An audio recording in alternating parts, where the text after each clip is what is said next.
창세기 후반에는 두 명의 가나안 교인이 있다고 소개를 하고 있습니다.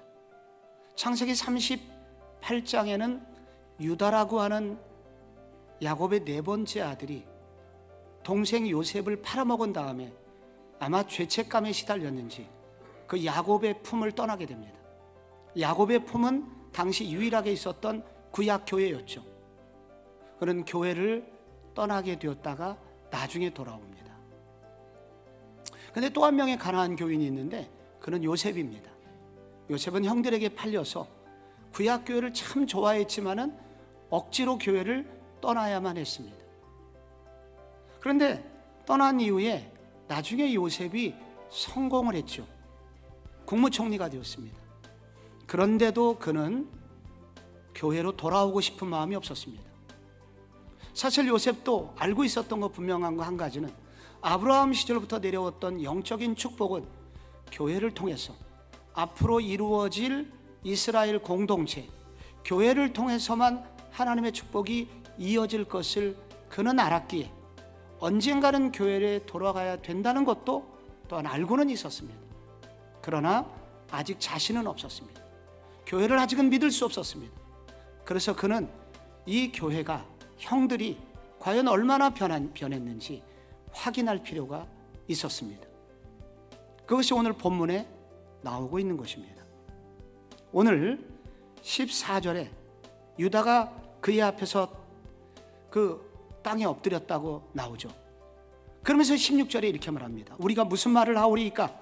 하나님이 종들의 죄악을 찾아내셨으니 우리와 이 잔이 발견된 자는 다 주의 노예가 되겠나이다. 무슨 말입니까? 죄를 미안하다고만 말하지 않고 사과만 한 것이 아니라 그 죄에 대한 응분의 대가를 치르겠다, 처벌을 받겠다고, 죄에 대한 책임을 지겠다고 그는 고백을 하고 있는 것입니다. 이런 유다의 모습을 통해서 알 수 있는 것은 그는 진정한 회개를 하고 있는 것입니다. 그는 변화된 삶의 변화를 통해서 죄에 대한 책임을 의식을 느끼면서 책임을 지는 회개를 할 뿐만 아니라 거기에 합당한 열매를 맺고 있는 모습을 보게 됩니다.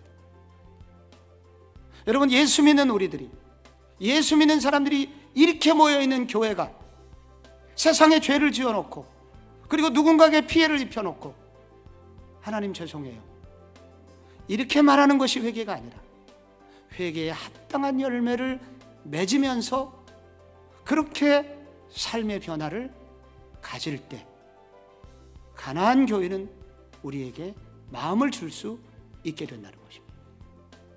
여러분, 가나안 교인이 돌아오려면 유다가 필요합니다. 근데 문제는 누가 유다가 될 것인가 입니다.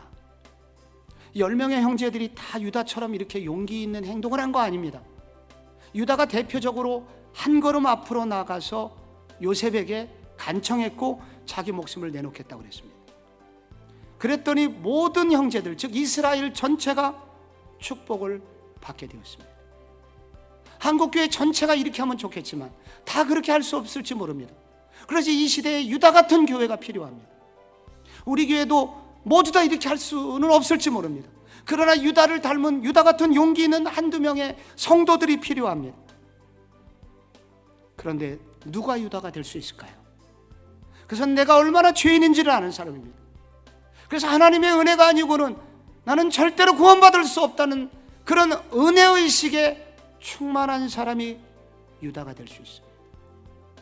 그리고 나 같은 죄인을 위해서 그리스도께서 죽어주셨다는 사실을 알 뿐만 아니라 그 그리스도께서 나뿐만 아니라 나와 같은 사람들을 함께 모아 공동체를 이루게 하는 바로 그곳을 예수님이 몸된 교회라고 말씀하시며 그렇게 교회를 사랑하시는 예수님의 관심이 있는 이 교회를 소중히 여기며 이 교회의 영광이 나의 영광이라고 믿는 사람들이 유다가 될 수 있다고 말하고 있습니다.